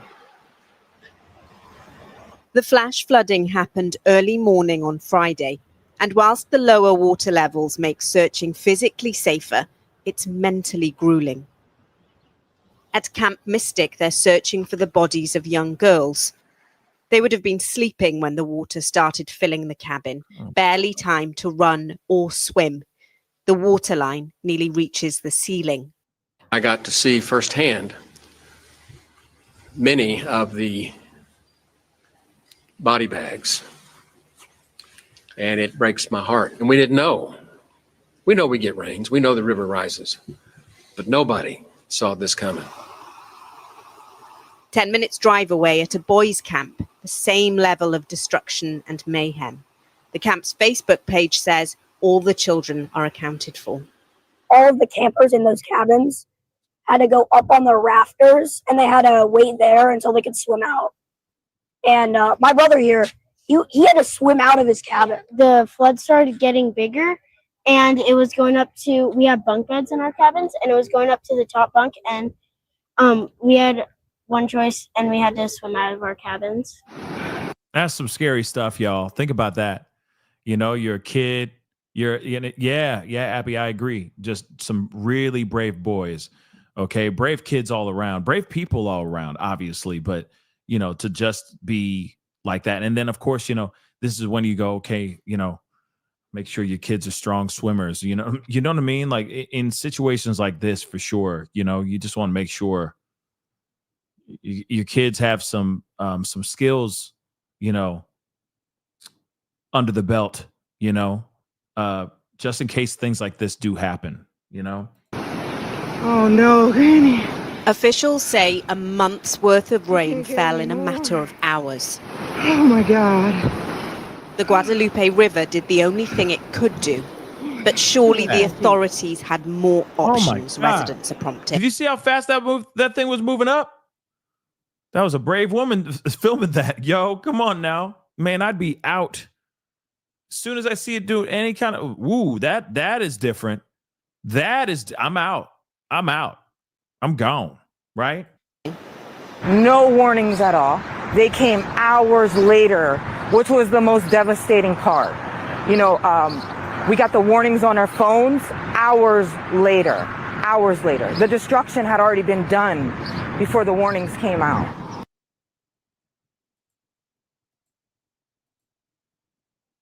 At all. They came hours later, which was the most devastating part. You know, we got the warnings on our phones hours later. The destruction had already been done before the warnings came out. Now we just heard it from her. Crazy, right? So she says hours later, destruction already done. Okay? Destruction already done, destruction already taken care of. And then they got an alert. Not good. Somebody got to explain that. Protocol, that doesn't sound like typical protocol to me. The National Weather Service is responsible for issuing warnings, and the initial alert to be weather aware went out on Thursday afternoon. The service is stretched thin, though, with long-standing staffing concerns. In May, 5 former directors of the service published an open letter warning of potential consequences to Trump's funding cuts to the National Oceanic and Atmospheric Administration, which works to understand and predict changes in climate and weather. No, here we go. The touchy conversation about the funding that's been cut on National Weather Service and FEMA. This is where it gets sticky in the chat. I feel it in my gut. Thundercat. Ho! Right? Thundercats? Ho? Okay, anyway. Thank you so much for the super sticker. I gotta get up because the super sticker's big question. Thank you so much. I appreciate it. Okay, I understand people don't want to talk about who's to blame, but let's not forget about the trickle-down politics. This is the perfect time to speak, just like the Texas freeze as our politician went on vacay. Yep, that is true. Okay, you got a point right. I'm sorry, I got to hit the horn. That's a good point right there. Remember what happened with the Texas freeze? I mean, I remember I was live. I was talking about it. We were live. We were all having a conversation. There were literally people that were watching my show freezing inside of their homes because their power was completely out. They were using like a gas generator. Some people were in their cars. And they're literally like messaging or commenting in the chat, in the family chat, live, saying, we are watching your show in a car right now with the car on, because this is the only place we can actually get heat for the night. That's insane, right? That actually happened down there too, in Texas. But then let's not forget, where was Mr. Ted Cruz? He was vacaying for show. This is what Thundercat is talking about. Okay, before everybody gets all mad and gets in your political fee-fees, time out, because this is exactly what happened. Power went out. There was no heat. It was freezing down there. People were using gas generators. They were trying to do everything they could to just survive through a few days. People were using their cars, living in their cars, just so that they had heat because it was so damn cold in that area, right? And where was Ted Cruz? In Cancun. Enjoying, not chilling, okay? Getting a mother-loving tan with his family. He chose that time to hop on a plane and fly to somewhere warm while everybody else is freezing their booties off. It was just a bad look. The timing was terrible. Don't care if it was planned or not. Not the greatest look for Ted Cruz. And of course, now everybody has been looking at, now everybody looks at him as Cancun Ted Cruz, right? So people had a field day with his antics at that time. So this is the time for sure that the people of Texas should be looking at their elected officials and seeing how they're handling and how they're maneuvering in these streets during this time of absolute need, okay? These people better not be on some sort of yacht or flying out to Cancun anytime soon. They need to be boots on the ground out there and trying to contribute and trying to come up with solutions to a massive problem. That's what they need to be doing. Okay. And even if they're on vacay, like what happened, right? Like what happened with in California, Karen Bass, okay, the Mayor Bass, she was in Ghana or something crazy like that, right? She flew back, right? She even got flack for being in Ghana during when California was on fire. So again, this would be the worst time for any elected official to be hopping on a plane and flying out to somewhere nice where they're drinking pina coladas on the beach. Hail to no, this is the worst time.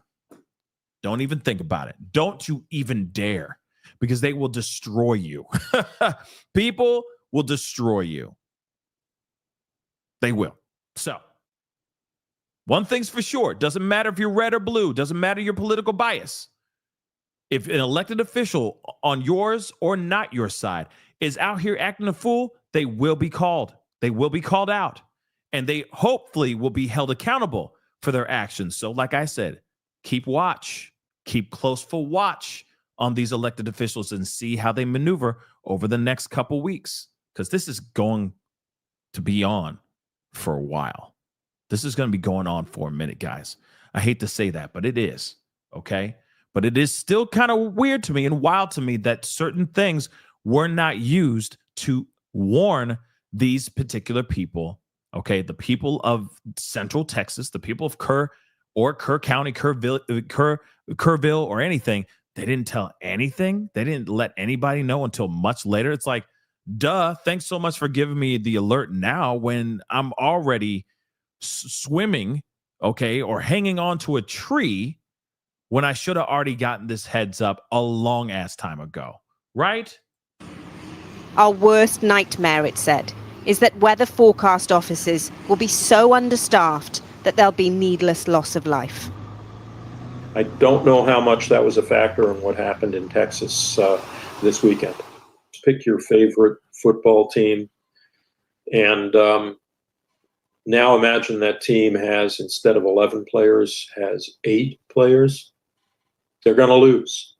No matter how good they are, they can't do the job of the full team. And that's what's happening at NOAA. Is these are outstanding scientists, wonderful technicians, terrific policy folks. But if we don't have enough of them doing the job, then something falls off the table.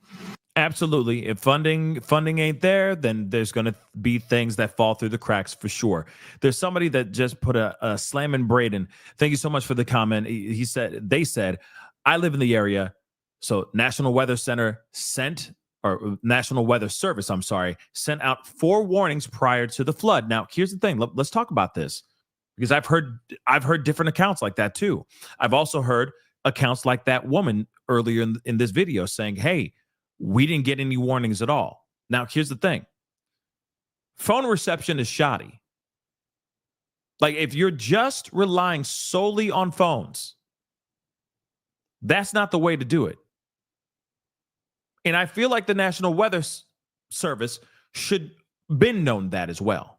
This is the reason why sirens are very important. Let me tell you something. Let me tell you something. This is the thing that happened when there was a tornado that blew through, okay, around the area, and they messed up too. They messed up big time, because again, I got an alert on my phone. You can watch it on the show. I'm sitting there covering the news, doing my thing, doing my show, and then it was covering the Diddy trial, and then out of nowhere, my phone goes off, and then in the background, literally 2 seconds before the tornado even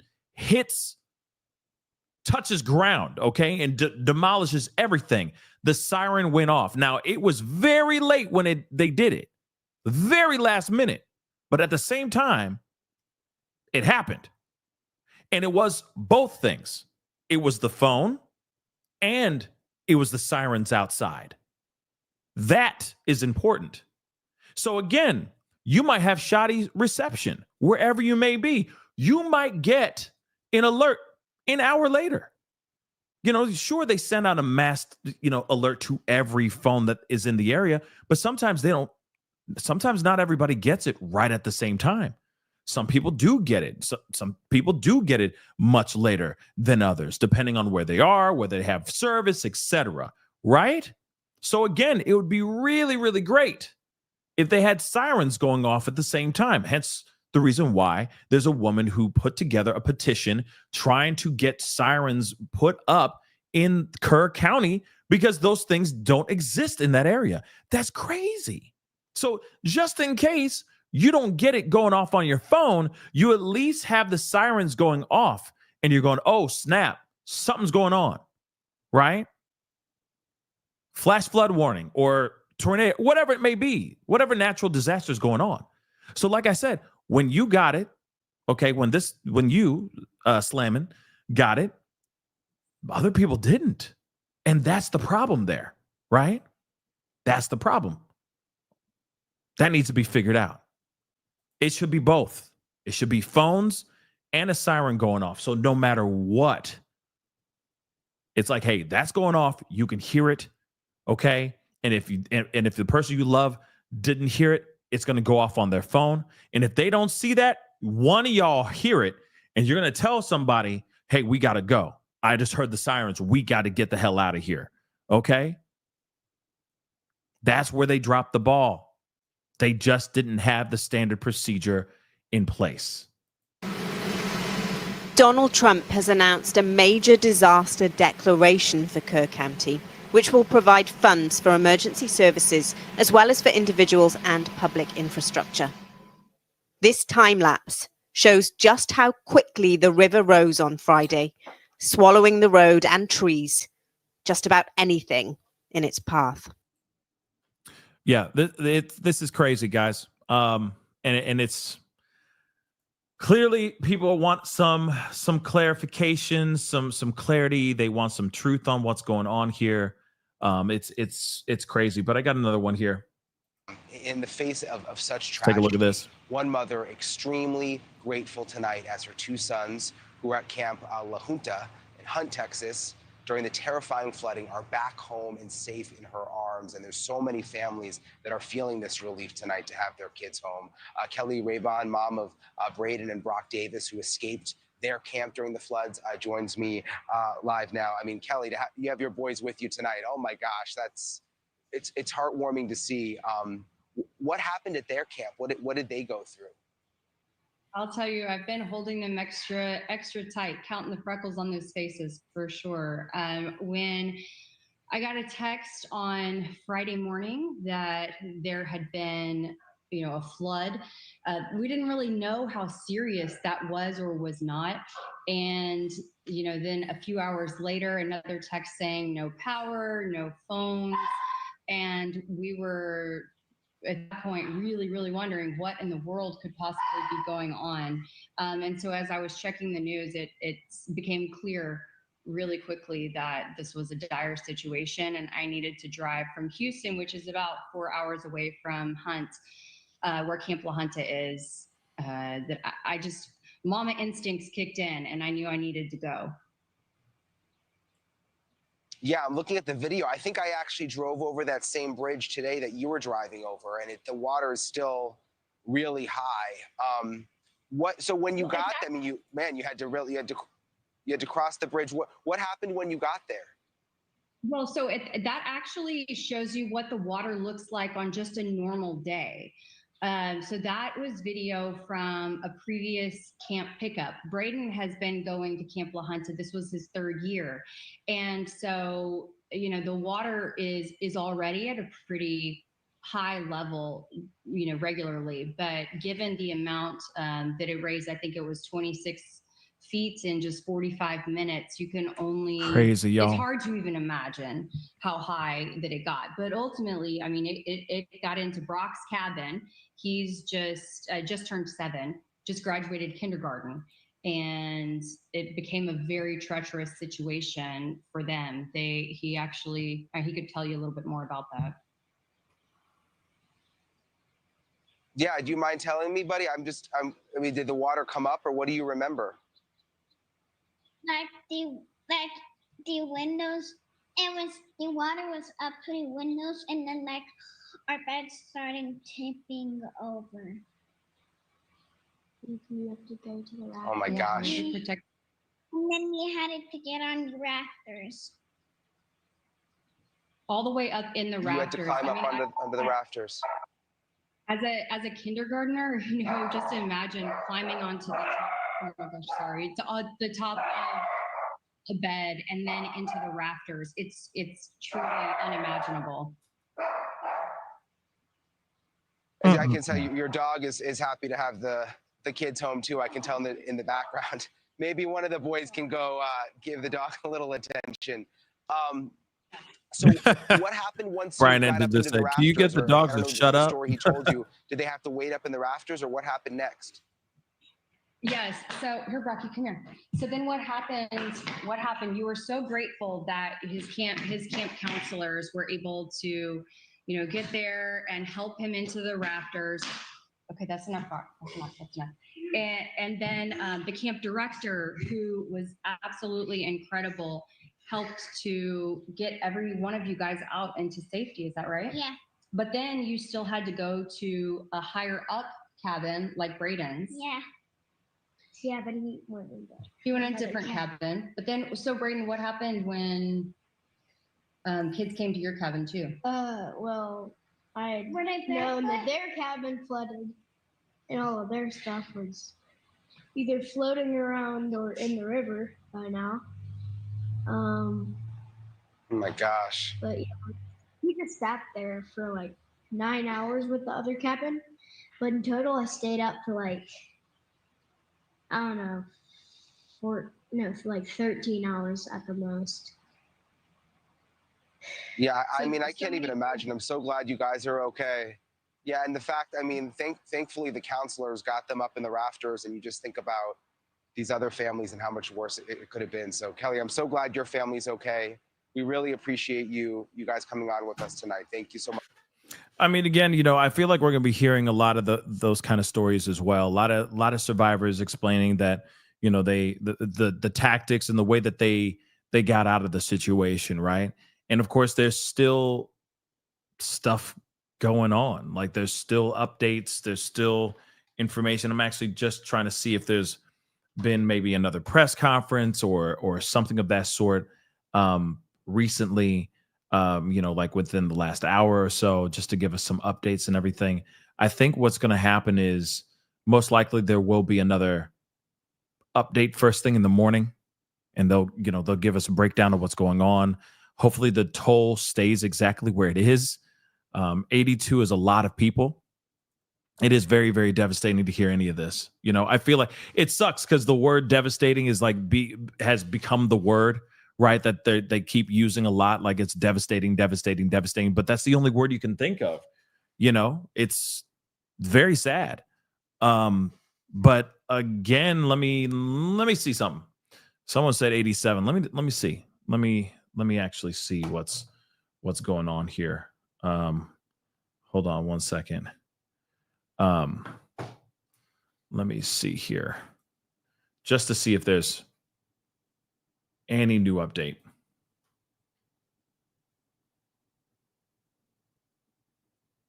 Right now, it's still 82 from what I'm seeing here. But of course, I'm sure the number could change overnight. They may, I don't know if they're doing like night searches. I doubt that they are.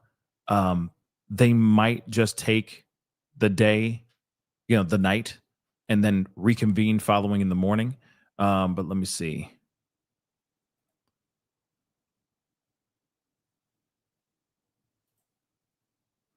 Oh, okay. This is interesting. We got to talk about it. Let's bring it up. T, thanks so much for sending this my way. Let's take a look at this really, really quick. So it says Texas lawmakers failed to pass a bill to improve local flood warning systems this year. That's terrible.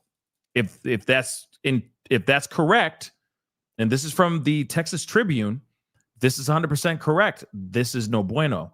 So for the last 3 days, let me just blow this up a little bit. For the last 3 days, okay, State Rep Wes Verdell has been out with his first responders in Kerr County as they search for victims and survivors from the devastating. See, again, devastating. It's just, I feel like it's that, it's the secret word of the day, but devastating floods that swept through central Texas. Okay. All focus right now is let's save all the lives we can. So his close-up view of the havoc wreaked on his district as he made a lasting impression, he said, and left him reconsidering a vote he made just a few months ago against a bill that would have established a grant program for counties like Kerr to improve their warning systems they use to notify residents of life-threatening disasters. Yeah, I'm sure all of them are sitting there giving themselves a quick, swift kick in the butt right now, going, dang, can't believe we didn't, approve more funding for that, right? So I could tell you in hindsight, watching what it takes to deal with a disaster like this, my vote would probably be different now. This is what he said. So the measure, House Bill 13, also would have created a new government body to craft a statewide plan for using emergency equipment. It died in the Texas Senate, prompting newfound questions about whether lawmakers should have done more to help rural, cash-strapped counties stave off the deadly effects of future natural disasters. As of Sunday evening, at least 79 people, now it's grown to 82 people now, okay, that have passed away in these floods. Of those, 68 were in Kerr County, many of them camping and attending private summer camp along the Guadalupe River. So again, you got a situation where they had a bill 13, that would have brought in some more, like upgrading the equipment, bringing some equipment even, okay? That did not, it fell apart on the floor.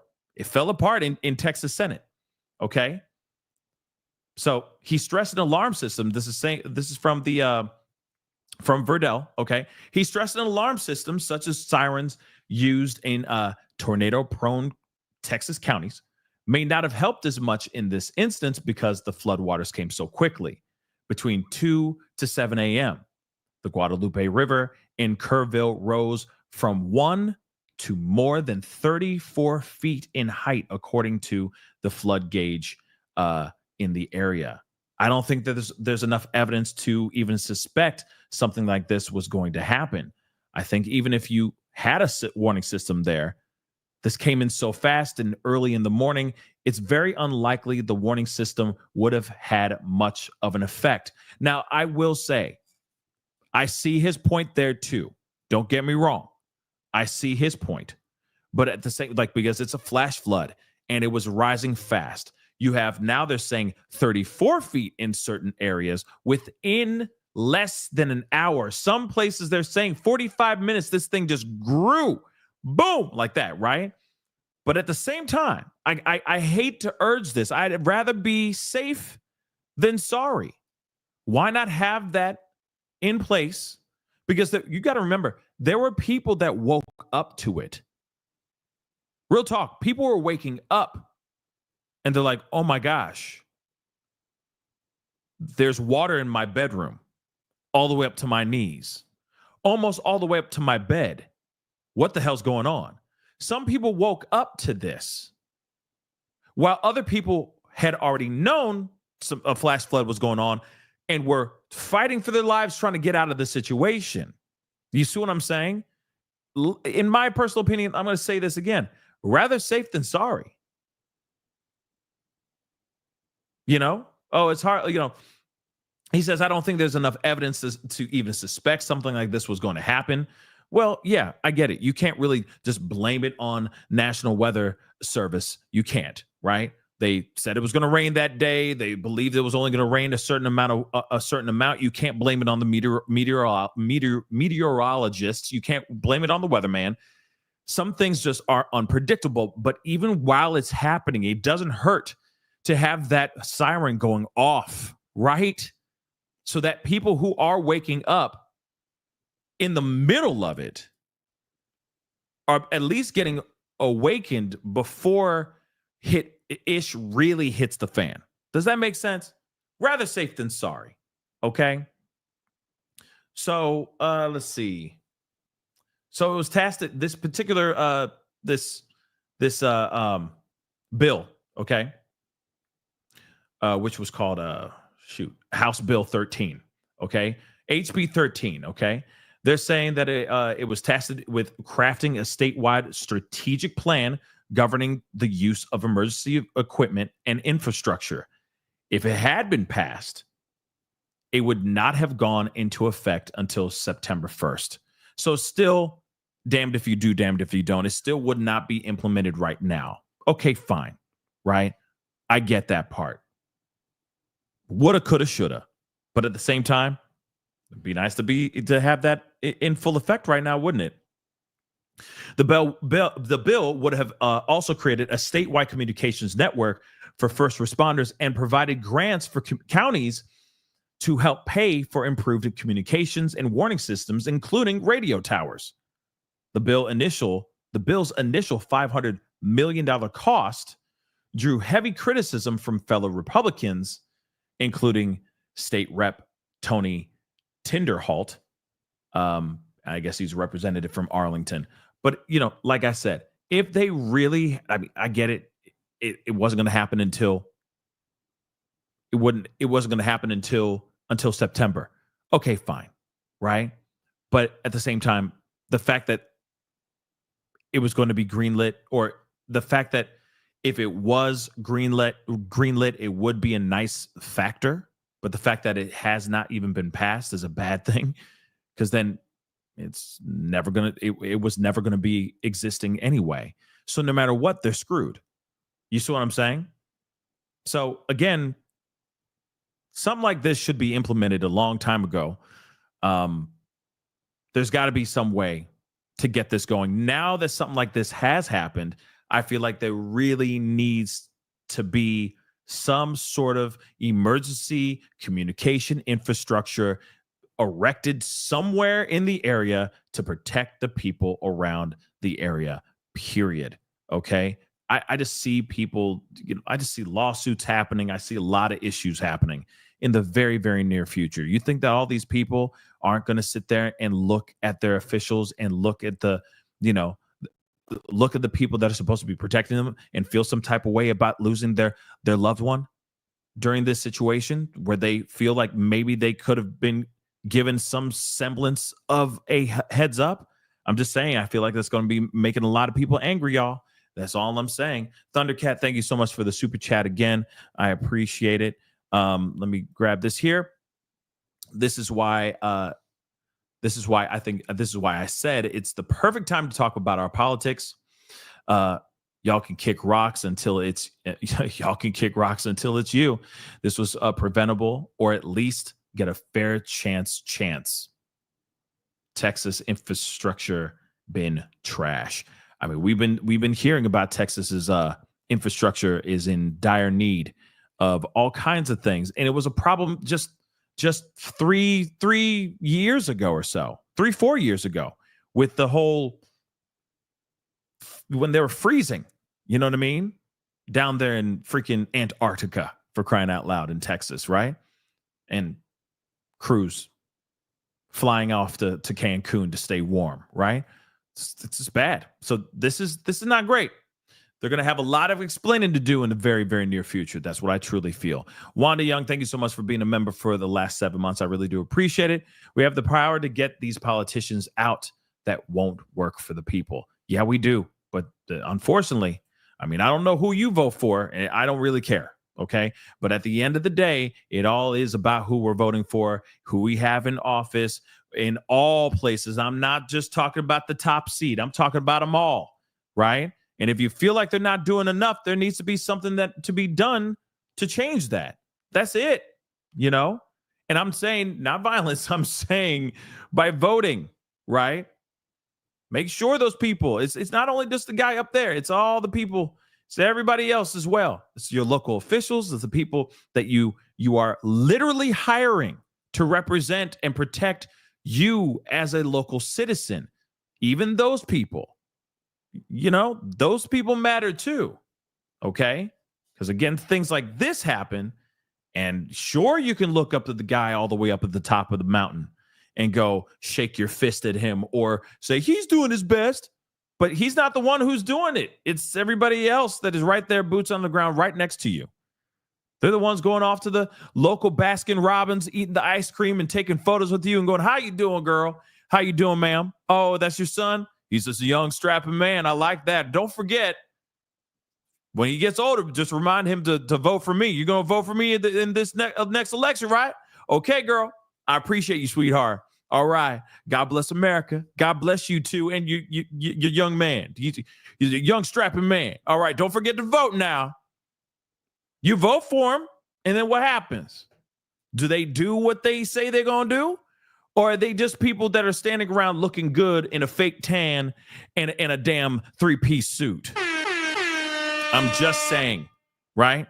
These are the times when we need to start giving a damn about who we are literally hiring, which is our vote, who we are literally hiring to sit in those seats. That's it.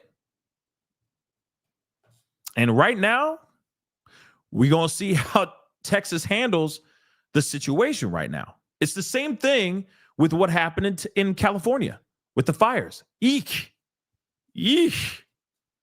Bad on all levels, y'all. It was a bad look. Bad look. Okay? Really, really bad look. Hopefully, Texas will get it right. They'll learn from the mistakes of the elected officials over in California, and they'll do whatever they can to get it right in this situation. This thing is still cooking, though, guys. This thing is still cooking. So we need to give them some time. And we need this flood to stop flooding. Let's be real, okay? We really, really need to do as best as we can to put as much positive energy out there so that the people who are lost are found alive. And then, of course, hopefully pray for a new way to rebuild, because Texas, at least Central Texas, needs to definitely rebuild. And then also create an emergency communication infrastructure that is impenetrable, right? Resilient, and most importantly, works.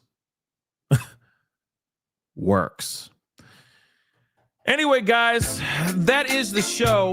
I appreciate you guys for being here. Thank you so much for tuning in. We'll be keeping an eye on this. I'm sure there's going to be new updates tomorrow morning. We will talk about all of that and then some. There's a lot of news going on. We're going to be talking about a bunch of things coming up here over the next day. So just get ready for it. It's going to be crazy.